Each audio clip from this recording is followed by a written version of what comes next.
ఎందుకు అంటే ప్రజలకు, సామాన్యులకు, పేదలకు, ముఖ్యంగా రైతాంగానికి దేవాలయం ఎంత పవిత్రమైనదో, మనం ఏదైనా ఆపదలో ఉంటే దేవుడిని కోరుకుంటే ఆపద నుంచి గట్టెక్కిస్తాడనే ఉద్దేశంతో కష్టాలలో, కన్నీళ్లలో, ఆకలితో, ఆత్మహత్యలతో అల్లాడుతున్న రైతాంగం కోసం సాగునీటి ప్రాజెక్టులు నిర్మించి ఎడారుగా బీటలు వారిన పొలాలను పచ్చని పైరులతో పండించాలన్న ఉద్దేశంతో సాగునీటి ప్రాజెక్టులు, ఆధునిక దేవాలయాలని పెద్దలు చెప్పారు. అదేవిధంగా తెలంగాణ ప్రజలు, ఈ ప్రాంత వలసలు, ఈ ప్రాంతంలో ఉన్న పరిస్థితులను, పాలకుల యొక్క నిర్లక్ష్యాన్ని దృష్టిలో పెట్టుకొని నీళ్ల కోసం నిప్పులు చెరిగే విధంగా తెలంగాణ సమాజం అంతా కొట్లాడింది. స్పీకర్ సార్, వారు గతంలో లెజిస్లేటివ్ అఫేర్స్ మినిస్టర్గా పనిచేసిండ్రు. ఏదైనా ప్రత్యేక అంశం ఉన్నప్పుడు స్పీకర్ గారు ఎజెండాలో లేకపోయినా స్పీకర్ గారికి సర్వ అధికారాలు ఉంటాయి. ప్రత్యేకమైన సందర్భంలో ప్రత్యేకమైన అంశాల మీద స్పీకర్ గారు అనుమతిస్తే ఏ సభ్యుడైనా మాట్లాడొచ్చు. ఒకవేళ ఆ సభ్యులు మాట్లాడదలుచుకుంటే, ఒకవేళ తమరు అనుమతిస్తే మిగతా సభ్యులకు ఎవరికి కూడా అభ్యంతరం లేదు. కాబట్టి దయచేసి సభా సాంప్రదాయాలను గౌరవిస్తూ ఈరోజు తెలంగాణకు ప్రధానంగా రెండు సాగునీటి, తాగునీటికి వనరు. ఒకటి కృష్ణానది, కృష్ణా జలాలు, రెండు గోదావరి జలాలు. కృష్ణా జలాల మీద దాదాపుగా నిన్న తమరి అనుమతితోని కొంతమేరకు మనం చర్చించగలిగినాము. వాస్తవాలను ఈ రాష్ట్ర ప్రజలకు మనము చెప్పగలిగినాం. ఇక రెండవది గోదావరి జలాలు.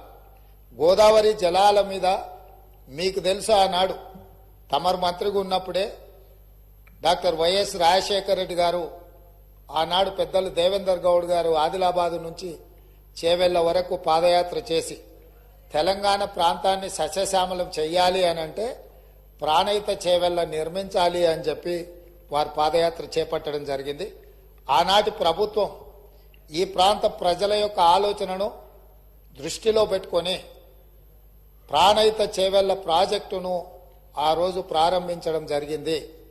ఆ రోజు దాదాపుగా మొదట 12 లక్షల ఎకరాలు అనుకొని తర్వాత 14 లక్షల పైచిలకు ఎకరాలతోని 38,500 కోట్ల రూపాయలతో 2008లో టెండర్ పిలవడం జరిగింది. పనులు ప్రారంభమైనాయి. అదేవిధంగా ప్రాణహిత చేవెళ్లకు డాక్టర్ బాబాసాహెబ్ అంబేద్కర్ గారి పేరు పెద్దలు వెంకటస్వామి గారి సూచనతో ఆ రోజు వారు విజ్ఞప్తి చేస్తే ఆనాడు ప్రాణహిత చేవెళ్ల పేరు డాక్టర్ బాబాసాహెబ్ అంబేద్కర్ గారి పేరు జోడించి పెద్దలు వెంకటస్వామి గారి సూచన మేరకు ఆ ప్రాజెక్టును పనులు ప్రారంభించారు. తెలంగాణ రాష్ట్రం వచ్చే వరకు ప్రాణహిత చేవెళ్ల పనులు ప్రారంభించి చేవెళ్లలో మీకు తెలుసు 1,000 కోట్ల రూపాయల పనులు జరిగినాయి. ప్రభుత్వం వచ్చింత తెలంగాణ రాష్ట్రం వచ్చి ప్రభుత్వం మారినాక కొంతకాలానికి అధికారంలో ఉన్న వాళ్లకు రీడిజైనింగ్ అనే ఒక బ్రహ్మ పదార్థాన్ని కనిపెట్టారు. ఆ బ్రహ్మ పదార్థంతోనే తుమ్మిడిహెట్టి దగ్గర నిర్మించాల్సిన ప్రాజెక్టును వివిధ మార్పులకు, చేర్పులకు దారితీసి చివరికి మేడిగడ్డ, అన్నారము, సుందిల్ల ఇక్కడ బ్యారేజీలు కట్టి మేడిగడ్డ నుంచి లిఫ్ట్ చేసి అన్నారంలో పోస్తాం, అన్నారంలో నుంచి లిఫ్ట్ చేసి సుందిల్లలో పోస్తాం, సుందిల్లలో నుంచి నీళ్లు లిఫ్ట్ చేసి మిడ్మానేరులో పోస్తాం, అక్కడి నుంచి మిగతా ప్రాంతాలకు నీటిని తరలిస్తామని చెప్పి ప్రాజెక్టు రీడిజైనింగ్ అని ఒక బ్రహ్మ పదార్థాన్ని కనిపెట్టి 38,500 కోట్ల రూపాయల అంచనాతో ప్రారంభమైన ఈ పనులను 1,47,000 కోట్ల రూపాయలకు పెంచింది అధ్యక్ష. అది కూడా పూర్తి డీటెయిల్ ప్రాజెక్ట్ రిపోర్ట్ ఉందంటే అది కూడా లేదు. ఇప్పటికీ 1,47,000 కోట్ల రూపాయలకు చేరింది. అది ఇంకా భవిష్యత్తులో పూర్తి చేయాలంటే 2.5 లక్షల కోట్లు అయిద్దా, ఎంత అయితే ఇంతవరకు అంచనాలు వేయడానికి కూడా సాహసం చేసే పరిస్థితి లేదు. సరే, అంచనాలు ఎట్లా పెంచిండ్రు, ప్రాజెక్టు రీడిజైనింగ్ ఎట్లా చేసిండ్రు, సాంకేతిక పరమైన అంశాలేంది, సాంకేతిక నిపుణులు ఇచ్చిన ప్రాజెక్టు డిజైన్ ఏంది, దాని తర్వాత జరిగిన నిర్మాణం ఏంది, నిర్మాణం తర్వాత జరిగిన నిర్వహణ ఏంది, ఇవన్నీ ఒక్కెత్తైతే ఈరోజు మేడిగడ్డ బ్యారేజ్ అనేది కుంగిపోయింది అధ్యక్ష. కుంగిపోయినప్పుడు గతంలో ఉన్న ప్రభుత్వం ఏం చెప్పింది, బ్యారేజ్ కింద ఇసుక కదిలింది, ఇసుక కదిలితే ప్రాజెక్టు కుంగింది అని చెప్పింది అధ్యక్ష. నేను తమరి ద్వారా అడుగుతున్న అధ్యక్ష, ఇసుకలో పేకమేడలు కట్టిండ్రు అధ్యక్ష. ఇసుక కదిలేటట్ల ప్రాజెక్టు బ్యారేజ్ కట్టి 1000 కోట్ల రూపాయలు ఖర్చు పెట్టి ఈ రోజు అది కుంగిపోయితే చుట్టూత పోలీసు పహారాలు, వాగా బార్డర్లో కూడా అంత పోలీసు పహారాలు లేవు. అంటే భారత్ పాకిస్తాన్ సరిహద్దులో వాగా బార్డర్ ఉంటుంది. అంటే పాకిస్తాన్లోకి వెళ్ళాలి అని అంటే అక్కడ మొత్తం శత్రు దుర్భేద్య విధంగా పహారాలు కాస్తుంటారు పోలీసులు, అక్కడ ఉండే ఆర్మీ. అంతకంటే ఈ మేడిగడ్డ ప్రాంతంలో పిట్ట కూడా ఎగరడానికి వీలు లేకుండా ఆనాటి ప్రభుత్వం ఆ కుంగిన బ్యారేజ్ను ఎవరిని చూడకుండా దాన్ని దాచిపెట్టిండ్రు. దాంతో కేంద్ర ప్రభుత్వం దీనికి సంబంధించి ఫిర్యాదులు అందిన నేపథ్యంలో నేషనల్ డ్యామ్ సేఫ్ అథారిటీ అధికారులను పంపించి ప్రాథమికంగా ఆ ప్రాజెక్ట్ ఏం జరిగిందో చూసి ఒక నివేదిక ఇచ్చిండ్రు.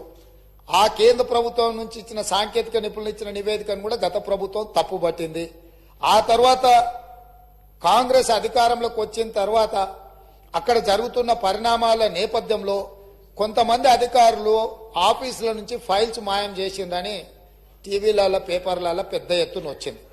తక్షణమే ప్రభుత్వం తేరుకొని విజిలెన్స్ అండ్ ఎన్ఫోర్స్మెంట్ అధికారులను మీరు ఆ ఫైళ్లు మాయమవిన ఏమి మాయమైనాయి, ఎవరు మాయం చేసిండ్రు, అదేవిధంగా మేడిగడ్డ అన్నారం ప్రాజెక్టులలో జరిగిన అవకతవకల మీద మీరు ఒక నివేదిక తయారు చేయండి అని చెప్పి ప్రభుత్వం ఆదేశాలు ఇవ్వడం జరిగింది. సాగునీటి పారుదల శాఖ మంత్రి ఉత్తమ్ కుమార్ రెడ్డి గారు సూచన మేరకు ఈ ఆదేశాలు ఇచ్చినాం. వాళ్ళు పూర్తి స్థాయిలో వీటన్నిటిని పరిశీలించి ప్రాథమికంగా ఒక నివేదిక ఇచ్చారు. అందులో తీసుకున్న నిర్ణయాలు కానీ, లోపభూయిష్టమైన నిర్మాణాలు కానీ, నిర్వహణలో జరిగిన నిర్లక్ష్యానికి సంబంధించిన చాలా విషయాలను వాళ్ళు నివేదిక ఇచ్చిండ్రు. ఆ నివేదిక నేపథ్యంలో ఇప్పటి వరకు చాలా మందికి సభ్యులకు కానీ రాష్ట్ర ప్రజలకు కానీ అక్కడ ఏం జరిగిందో ఏమైందో సంపూర్ణమైన సమాచారం లేదు. ఈరోజు కొత్తగా ఎన్నికైన శాసనసభ్యులు సగానికి పైగా ఉన్నారు. కొంతమంది సీనియర్లు ఉన్న ఈ ప్రాజెక్టులు నిర్వహణ పట్ల వాళ్ళకి ఏ మేరకు దాని మీద పట్టుందో మాకు తెలియదు. అందుకే మేము ఒక మంచి ఆలోచన చేసి ఉప ముఖ్యమంత్రి గారు ఆ మంత్రిని శాసనసభ నియోజకవర్గం నుంచి ఎమ్మెల్యేగా ఎన్నికై ఈ రోజు మంత్రిగా IT and industries legislative affairs మినిస్టర్గా ఉన్న దుద్దిల్ల శ్రీధర్ బాబు గారు మనల్ని అందరినీ అక్కడికి రాండి, మీరు అందరు చూడండి, అక్కడ ఏం జరిగిందో తెలుసుకోవాల్సిన బాధ్యత ప్రతి శాసనసభ్యుడు శాసన మండలి సభ్యుల మీద ఉన్నది. రేపు ఈ సభలో జరగబోయే చర్చలో కల్లారా చూసి ఇచ్చిన నివేదికల మీద మనం చర్చ చేపట్టాలి అని చెప్పి వారు సూచన చేసిండ్రు. ఈరోజు మంత్రి గారు కూడా నిన్న అంతకంటే ముందు మొన్న ఇదే సభలో మంత్రి గారు కూడా అధికారికంగా లేఖలు రాసిండ్రు.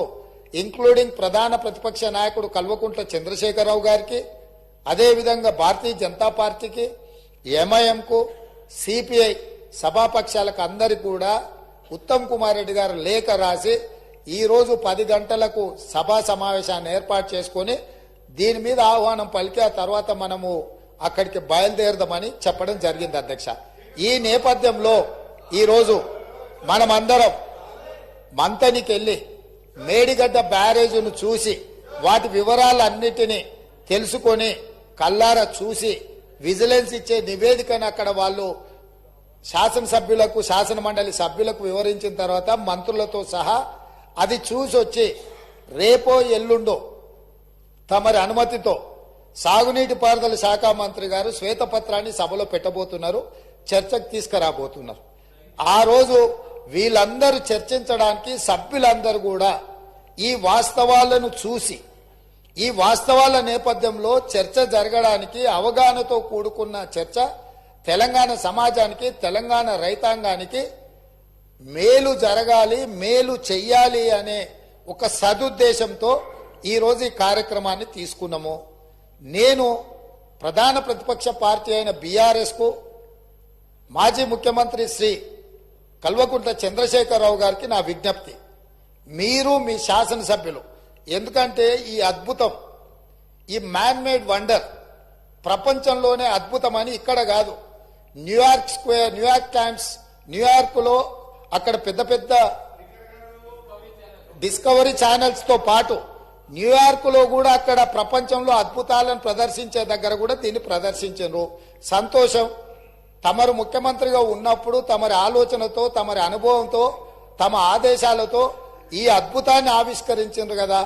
ఈరోజు ఈ అద్భుతాన్ని తెలంగాణ ప్రజలు ఎన్నుకున్న శాసనసభ్యులు, శాసన మండలి సభ్యులకు చూపించేటప్పుడు వారే ముందుండి వారే ఏ విధంగా ఈ అద్భుతాన్ని సృష్టించినరో, దానికోసం వారు ఎంత శ్రమ పడ్డారో, ఎన్ని రాత్రులు నిద్ర లేకుండా వారు గడిపినరో, వారి అనుభవాలను అన్నిటిని కూడా అక్కడ అందరికి వివరించి చెప్తే తెలంగాణ సమాజానికి అంతా కూడా ఈ అద్భుతం అదేంది మన అక్కడ ఉన్నది కదా, మన ఏందన్న ప్రేమకు ప్రతీక ఉంటుంది చూడు, తాజ్ మహల్ అంత అద్భుతాన్ని అక్కడ ఆవిష్కరించింది కాబట్టి కల్లారా చూసి మేము చూస్తే మా చెవులకు అందరికీ వీను విందుగా వారు చెప్పడానికి అవకాశం ఉంది.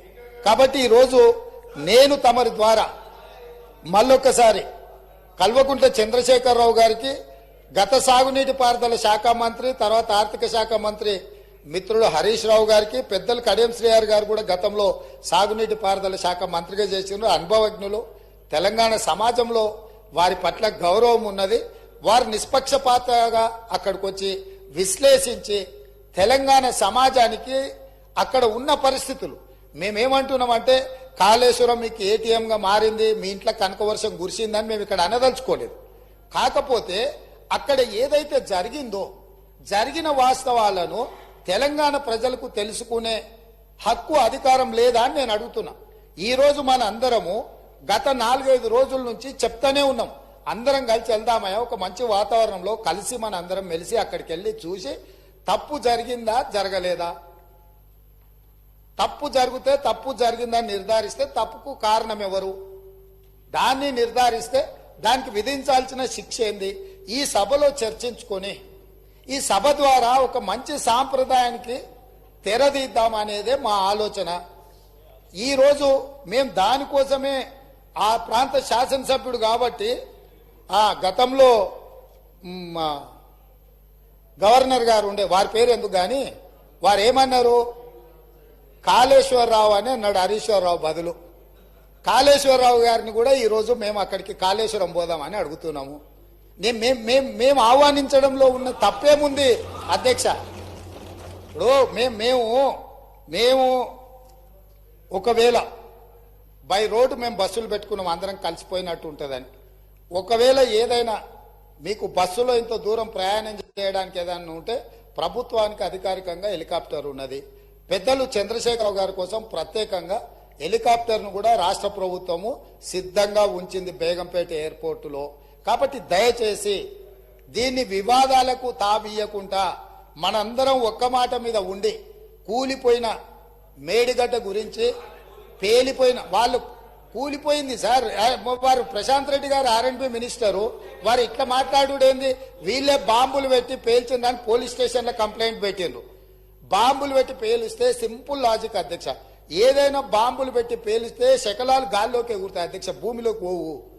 ఇది ఆళ్ళు రాసే అబ్బాయికైనా అర్థమైంది, బాంబులు పెట్టి పేలిస్తే గాల్లోకి ఎగురుతుంది అధ్యక్ష, భూమిలోకి కుంగదు. పోలీస్ స్టేషన్లో అట్లా కంప్లైంట్ పెట్టింది కాబట్టి ఇది బాంబులు పెట్టి పేల్చిండ్రా, లేకపోతే కింద ఇసుక కలిగి పిట్టగూడు కడితే, పీకమేడలు కడితే కుంగిందా, ఇవన్నీ కూడా సమాజం తెలుసుకోవాల్సిన అవసరం ఉంది. సభ్యులుగా చర్చించే ముందు మనందరం కూడా అక్కడికి వెళ్దాము.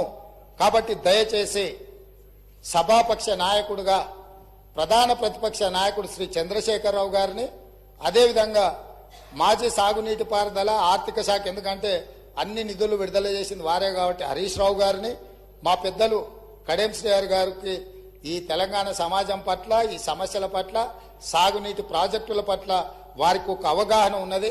వారిలాంటి వాళ్ళు చూసి విశ్లేషించి చెప్తే మేము కూడా కొంత నేర్చుకుంటాం. ఎందుకంటే అన్ని మాకు తెలుసని మేము అనుకోం. మేమేం అపర మేధావులం కాదు. ఏదైనా మాకు తెలియంది ఉంటే అడిగి తెలుసుకుంటాం.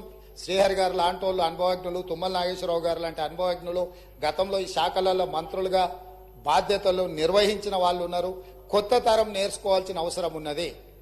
నాకు కూడా శాఖలు ఎప్పుడు నేను నిర్వహించలేదు కాబట్టి నాకు కూడా నేర్చుకోవాల్సిన అవసరం ఉన్నది. నేర్చుకోవడానికి నేను సిద్ధంగా ఉన్నా కాబట్టి దయచేసి ఇక్కడ నుంచి మనం అందరం బయలుదేరి అక్కడ చూసి అక్కడ ఉన్న పరిస్థితులను అన్నిటిని కూడా అవగాహన చేసుకొని రేపో ఎల్లుండో తమరి అనుమతి తీసుకొని మంత్రి గారు శ్వేతపత్రం ప్రవేశపెడతారు.